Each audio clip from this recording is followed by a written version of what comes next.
मित्रों नमस्कार। प्रकृति क्लासेज में आप सभी का स्वागत है। जैसा कि आप जान रहे हैं, यूपीपी में शामिल सिलेबस के अंतर्गत हिंदी विषय का हम लोग अध्ययन कर रहे हैं, जिसमें हमने पिछले क्लास में हिंदी वर्ण व्यवस्था का अध्ययन किया है। आज उसी की श्रृंखला में हम एक दूसरी क्लास लेके आए हैं, जिसमें उसके आगे की प्रक्रिया को निर्धारित करते हुए उन सब का हम अध्ययन करेंगे। तो जैसा कि आप जान रहे हैं, उस दिन हमने बताया था हिंदी वर्णमाला को हम दो भागों में डिवाइड किए थे। हिंदी वर्णमाला जिसमें से एक स्वर था, एक व्यंजन था। एक स्वर एक व्यंजन था। उसी के अंतर्गत आज हम स्वर का अध्ययन करेंगे, ठीक। जिसमें अगर स्वर की परिभाषा देखा जाए तो जो बिना किसी की सहायता के बोले जाते हैं या उच्चारित किए जाते हैं, उन्हें क्या कहा जाता है? स्वर कहा जाता है। तो अगर स्वरों का हम वर्गीकरण करें तो इनको हम कई भागों से डिवाइड करते हुए कई तरह के वर्णों का अध्ययन कर सकते हैं। उन्हीं को हम किस किस रूप में क्या क्या कह सकते हैं। जैसे देखा जाए तो मात्रा या उच्चारण के आधार पे अगर हम स्वर की बात करें, उनके मात्रा मतलब उनको बोलने में कितना समय लगता है उसको लेके, और उनके उच्चारण के आधार पे हम उनको कितने भागों में बांट सकते हैं। तो उनको हम 3 भागों में बांट सकते हैं। सबसे पहले ह्रस्व स्वर, दीर्घ स्वर, प्लुत स्वर। ह्रस्व स्वर का मतलब एक मात्रिक। जैसे किसी वर्ण को उच्चारण करने में एक मात्रा का समय लगता है तो उसे क्या कहते हैं? एक मात्रिक कहते हैं। उसी तरह ठीक उसे दीर्घ स्वर को क्या कहा जाता है? द्विमात्रिक। मतलब जितना एक मात्रा को उच्चारण करने में समय लगा है, ठीक उसके दुगुना जो समय लगेगा उसे क्या कहेंगे? द्विमात्रिक, या उसे क्या कहेंगे? दीर्घ स्वर। इसी तरह क्या हो? प्लुत स्वर को त्रिमात्रिक कहा जाता है। त्रिमात्रिक का मतलब जितना एक वर्ण को उच्चारण करने में समय लगा है उसके 3 गुना का जो टाइम लगता है उसको क्या कहा जाता है? त्रिमात्रिक। अगर हम ह्रस्व स्वर के अंतर्गत देखें तो कौन कौन से स्वर आएंगे? सबसे पहले क्या आएगा? ह्रस्व आ, ई, उ, री। इसी को क्या कहा जाता है? मूल स्वर भी कहा जाता है। तो इसके अंतर्गत क्या क्या आ रहा है? ह्रस्व आ, ह्रस्व ई, ह्रस्व उ, री। इसी को हम क्या कहते हैं? छोटा आ, छोटी ई। लेकिन ये हमारा उच्चारण गलत है। छोटा बड़ा कहीं नहीं होता है। इसको क्या कहा जाता है? ह्रस्व आ, ह्रस्व ई, ह्रस्व उ और री, ठीक, ये चीज कहा जाता है। वहीं पे अगर दीर्घ स्वर की हम बात करें तो दीर्घ का मतलब जितना उच्चारण करने में ह्रस्व आ का समय लगा है, जस्ट उसके दुगुना समय लगेगा, उसको क्या कहेंगे? द्विमात्रिक या दीर्घ स्वर। तो इसके अंतर्गत कौन कौन से आते हैं? दीर्घ आ, दीर्घ ई, दीर्घ उ, ए, ऐ, ओ, औ आता है, ठीक। और अगर देखा जाए प्लुत स्वर का ये जो है, इसका चिन्ह ये अवग्रह कहा जाता है। इसका प्रयोग कहाँ पे होता है? संस्कृत के नाटकों में इसका प्रयोग होता है। हिंदी में इसका प्रयोग नहीं होता है। जैसे आप लिखिए ओम, एक शब्द होता है ओम, अगर ये लिखेंगे तो इसके उच्चारण में ये इसका प्रयोग होता है, ठीक। तो इस तरह से हम देख रहे हैं, अगर हम मात्रा या उच्चारण के आधार पे देखें तो इसको 3 भागों में बांट रहे हैं। ठीक उसी क्रम में हम देख रहे हैं नंबर 2 पे, जैसे अभी हमने बताया ह्रस्व स्वर मतलब एक मात्रिक में जैसे अगर आ का उच्चारण हम करेंगे तो क्या कहेंगे? आ। ठीक उसी प्रकार अगर दीर्घ में जाएंगे द्विमात्रिक में तो इसका उच्चारण क्या करेंगे? आ। मतलब क्या हुआ? 2 गुना समय लगा, ठीक उसी तरह देखेंगे तो ई, मतलब क्या कहेंगे? इसको ई। अगर इसका उच्चारण करेंगे तो ई, मतलब 2 गुना समय लगा, ठीक। अब अगर हम यही शब्द अगर देखें, जैसे ये अवग्रह का जो चिन्ह है, जो प्लुत स्वर है, इसका अगर जो 3 गुना का टाइम लग रहा है, इसको हम देखेंगे क्या कहेंगे? जैसे ओम का हम उच्चारण करेंगे तो क्या करेंगे? ओम, ठीक। तो क्या कर लग रहा है? 3 गुना का टाइम लग रहा है। इसमें एक मात्रा का समय लग रहा है, इसके जस्ट दुगुना द्विमात्रिक में लग रहा है, इसके जस्ट 3 गुना क्या लग रहा है? 3 गुना समय लग रहा है इसके उच्चारण में। ठीक इसी तरह हम सबको देख सकते हैं, जैसे ऊ, इसको क्या करेंगे ऊ, फिर उसके बाद री, ठीक इसको भी क्या कह सकते हैं री। तो इसके उच्चारण में दुगना समय लग रहा है। यहीं पे अगर उत्पत्ति के आधार पर हम स्वरों की बात करें, उत्पत्ति के आधार पर इसके भेद की बात करें तो क्या होता है मूल स्वर और व्युत्पन्न स्वर। यहाँ पे क्या हो रहा है मूल स्वर को हम वही जैसे हमने आपको बताया आ ई उ री, यही आपके क्या है मूल स्वर हैं। फिर उसके बाद व्युत्पत्ति के आधार पर हम देखें तो इसको दो भागों में हम बांट सकते हैं, एक तो दीर्घ स्वर, दूसरा क्या होता है संयुक्त स्वर। अगर दीर्घ स्वर की बात किया जाए तो इसमें जैसे मूल स्वर होता है जस्ट उसका सेम मतलब दो बार हो।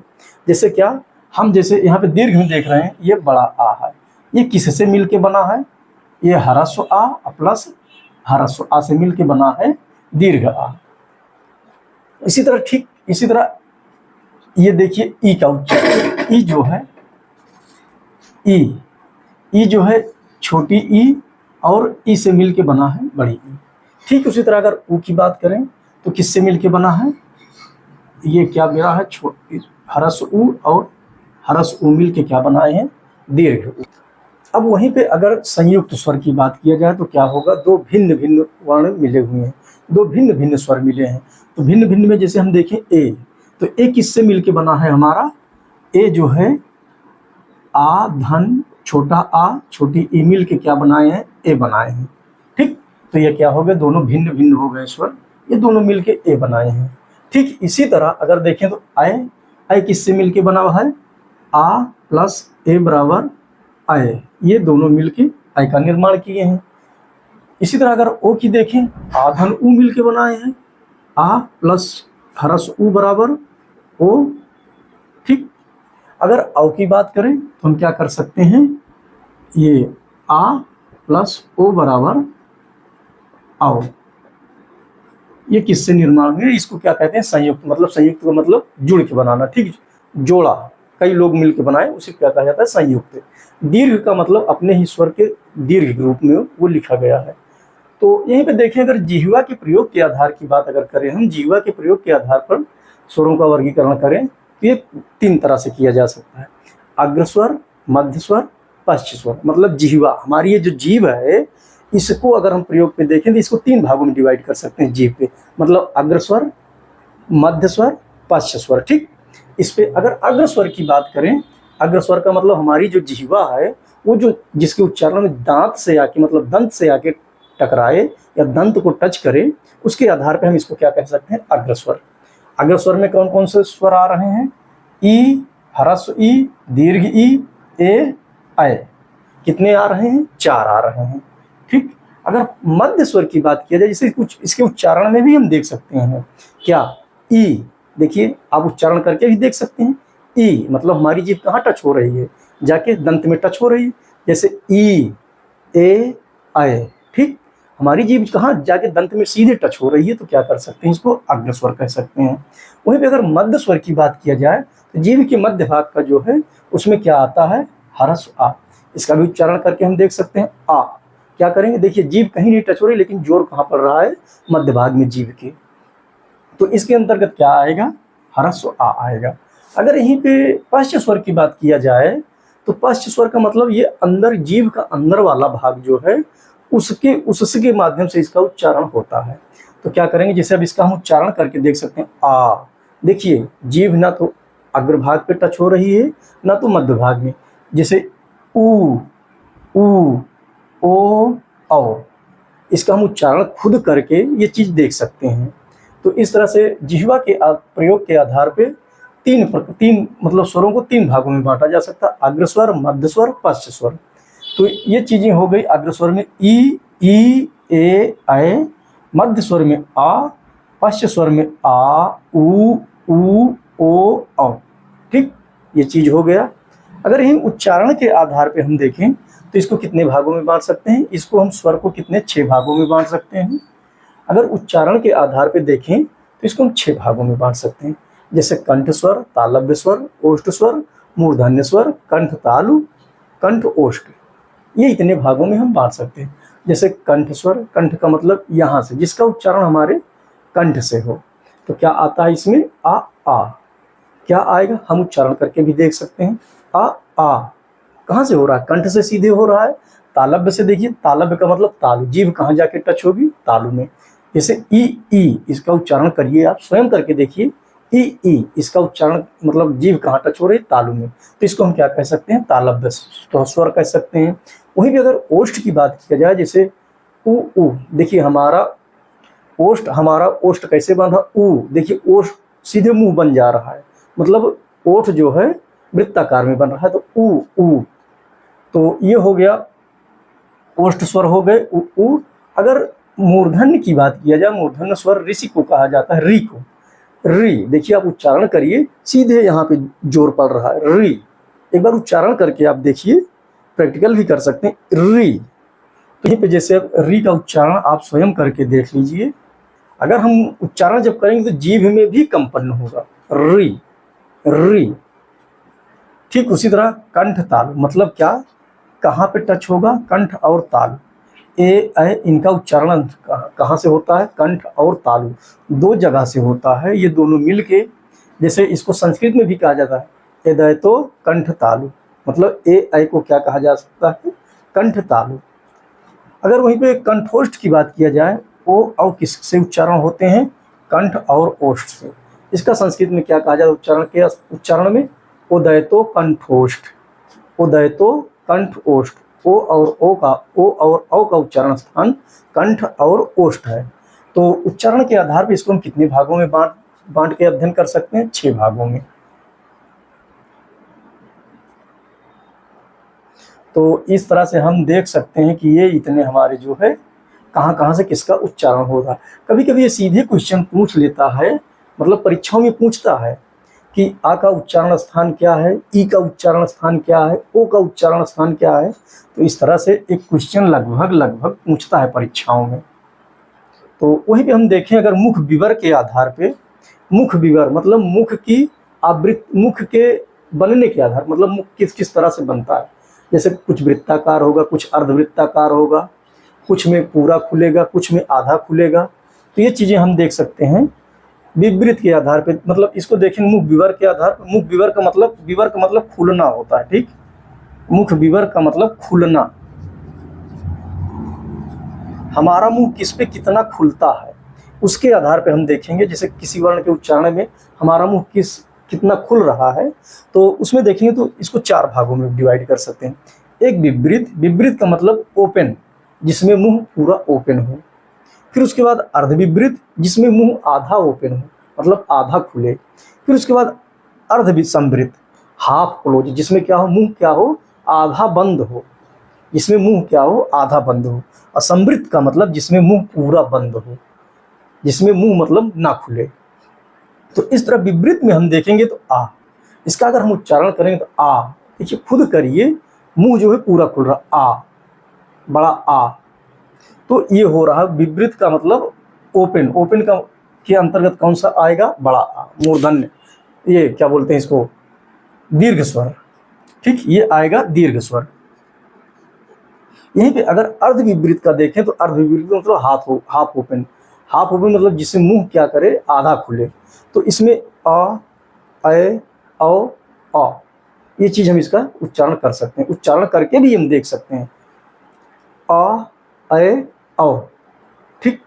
वहीं पे अगर अर्ध समृद्ध की बात किया जाए, मतलब हाफ क्लोज का मतलब जिसमें मुंह आधा बंद हो, मुंह क्या हो, आधा बंद हो। तो उसमें हम देखेंगे तो ए ओ, क्या करेंगे आप उच्चारण करके देखिए, ए ओ, केवल थोड़ा सा मुंह खुलता है बस, ए ओ। वहीं पे अगर समृद्ध की बात करें, समृद्ध का मतलब पूर्ण रूप से जो मुंह बंद हो, उसमें हम बात कर सकते हैं। क्या इसका उच्चारण कर सकते हैं, जैसे ई उ, मुंह बिल्कुल नहीं खुलता, मुंह बिल्कुल नहीं खुलेगा, लगभग बंद रहेगा मुंह। तो इस तरह से हम देख सकते हैं मुंह विवर के आधार पे स्वरों का वर्गीकरण 4 भागों में किया जा सकता है। ये वृत, विवृत, अर्धविवृत, अर्धसंवृत, संवृत। इसके अंतर्गत विवृत के अंतर्गत आ आएगा, अर्धविवृत के अंदर ए आ, ए औ, उसके बाद अर्धसंवृत के अंतर ए ओ, संवृत के अंतर ई उ। इतने वर्ण आपके आएंगे। वहीं पे अगर ओठ की स्थिति के आधार पे देखा जाए, ओठ की स्थिति, मतलब किसी वर्ण को उच्चारण में हमारे ओठ किस तरह से बनते हैं उनके आधार पे हम देखेंगे तो इसको भी दो भागों में हम बांट सकते हैं, एक आवृत्तमुखी, एक वृत्तमुखी। आवृत्त का मतलब जिसमें वृत्त ना बने, मतलब गोलाकार हमारा मुंह ना बने। आवृत्त का मतलब गोला, जिसके उच्चारण में हमारा मुंह लगभग गोल हो जाता है, ओपन जब होता है। तो आवृत्तमुखी में देखेंगे तो अ आ इ ई ए ऐ, मतलब क्या आएगा, आ ई ए ऐ। अब वृत्त में देखेंगे जिसमें पूर्ण रूप से मुंह क्या हमारा हो, वृत्त बन जाए, तो उसमें अगर हम देखेंगे तो देखिए सीधे सीधे ऊ क्या हो, मुंह हमारा वृत्त बन रहा, ओ औ कैसे हो रहा, मुंह हमारा लगभग वृत्त बन जा रहा पूर्ण रूप से। तो होंठ की स्थिति के आधार पर हम कितने भागों में बांट सकते हैं, दो भागों में, आवृत्तमुखी, वृत्तमुखी। तो अ आ इ ई ए ऐ सीधे सीधे, वृत्तमुखी में उ ओ औ। ठीक। अब घोषत्व के आधार पे, घोष का अर्थ होता है स्वर तंत्रियों में कंपन, मतलब घोष का मतलब स्वर तंत्रियों में कंपन, जिसके उच्चारण में हमारी स्वर तंत्रियां झंकृत होती हैं, उनको क्या कहते हैं, घोष कहते हैं। तो स्वर तंत्रियों में कंपन होता है, उसे क्या कहते हैं, सघोष ध्वनि कहते हैं, इसे सघोष या घोष कहते हैं। ये दोनों, घोष का अर्थ स्वर तंत्रियों में कंपन, स्वर तंत्री में जब कंपन होता है तो घोष सघोष ध्वनियां उत्पन्न होती हैं। सभी सघोष मतलब सभी स्वर क्या हैं, सघोष। जितने भी स्वर हैं हम आगे पढ़ेंगे अघोष और सघोष, इनको जो हम डिवाइड करेंगे स्वर और व्यंजन को, तो अघोष और सघोष पढ़ेंगे। तो सभी स्वर क्या होते हैं, हमारे सघोष होते हैं। ठीक। तो इनको हम देख सकते हैं, जितने भी हमारे स्वर हैं अ आ इ ई उ ए ऐ ओ औ अंग ए ऐ ओ औ तक, ठीक, ये क्या होते हैं, सभी हमारे क्या होते हैं, सघोष होते हैं। इसी को सघोष या घोष भी कह सकते हैं, इसी को घोष कहा जाता है। अगर प्राणत्व के आधार पे देखेंगे तो प्राणत्व का अर्थ होता है, मतलब प्राण का अर्थ है हवा, मतलब क्या होता है, हवा जब हमारे मुख विवर से निकलती है तो कितना जोर लगाना पड़ता है, कितना क्या, तो उसके आधार पे हम प्राणत्व के आधार पे देख सकते हैं। हवा का जितना मतलब हमारे उस वर्ण के उच्चारण में जितना निकलती है हवा, वो चीज होता है हमारा प्राणत्व। हवा मतलब क्या कह रहा, प्राण का अर्थ है हवा स्वरों के उच्चारण में वायु प्राण कम निकलती है, अतः सभी स्वर क्या होते हैं, अल्प प्राण। प्राणत्व के आधार पर इसको दो प्रकार के बांट सकते हैं, एक अल्प प्राण। तो देख सकते हैं प्राणत्व के आधार पे दो प्रकार होते हैं, एक अल्प प्राण, एक महाप्राण। क्या कर सकते हैं, अल्प प्राण और क्या कर सकते हैं, महाप्राण, अल्प प्राण और महाप्राण। ठीक। तो सभी, अगर हम स्वरों की चर्चा कर रहे हैं तो इस समय स्वर सारे क्या होंगे, सब क्या होंगे, अल्प प्राण। सभी स्वर जितने होंगे, जैसे आ ई उ ए ऐ ओ औ, ये सभी क्या होंगे, अल्प प्राण होंगे। हमारे सभी स्वर किसमें आते हैं, अल्प प्राण। कभी कभी ये देता है, जैसे दे दिया घोष सघोष, घोष या सघोष करके अल्प प्राण महाप्राण, इसका सबका मैचिंग में पूछता है क्वेश्चन। ठीक। तो कुछ सभी स्वर हमारे क्या होते हैं, सघोष होते हैं, सभी स्वर हमारे क्या होते हैं, अल्प प्राण होते हैं। तो इन पे देखा जा सकता है, और सभी व्यंजन क्या होंगे, वो अल्प प्राण या महाप्राण में आएंगे, उनका हम अलग से अध्ययन करेंगे जब व्यंजन में चलेंगे तब। तो ये चीज देख सकते हैं। फिर उसके जस्ट बाद हम देख सकते हैं अयोगवाह। स्वर में एक अयोगवाह वर्ण होता है, अयोगवाह मतलब इनकी गणना ना तो स्वर में की जाती है ना तो व्यंजन, ये फिर भी ये दोनों के साथ क्या होते हैं, वाहन करते हैं। सीधे कर सकते हैं, आ का मतलब इसका अगर संधि विच्छेद करते हैं तो आ धन योग धन वाह, मतलब आ का मतलब क्या होता है, नहीं। योग का मतलब जुड़ना, योग का मतलब जुड़ना, वाह का मतलब वहन करना। ठीक। वहन करना, तो क्या करते हैं, मतलब ये किसी के साथ जुड़ते नहीं है, लेकिन फिर भी क्या करते हैं, वर्णों का मतलब अर्थ का वहन करते हैं। तो सीधे हम इसमें इसी अंतर्गत दो वर्ण आते हैं। ठीक। एक अंग आता है, एक आ आता है। इसी को क्या कहा जाता है? अनुस्वार भी कहा जाता है। इसी को हम क्या कह सकते हैं? अनुस्वार। इसको अनुस्वार, इसको विसर्ग। इसको ऐसे भी लिख सकते हैं और क्या कर सकते हैं? इसको ऐसे भी लिख सकते हैं। ठीक, किसी भी इसको क्या कहते हैं? अयोगवाह, जो मतलब न तो स्वर होता है न व्यंजन होता है, फिर भी ये क्या करते हैं? अर्थ का वहन करते हैं। तो देख सकते हैं कि हम वर्ण व्यवस्था में स्वर का अध्ययन किए। अब जिसके अंतर्गत हमने सभी स्वरों का अध्ययन किया, किसके अंतर्गत क्या आएगा उसके प्रकार को हमने बताया। तो मित्रों, इस क्लास में बस यहीं तक। अगली क्लास में मिलते हैं नेक्स्ट टॉपिक पे।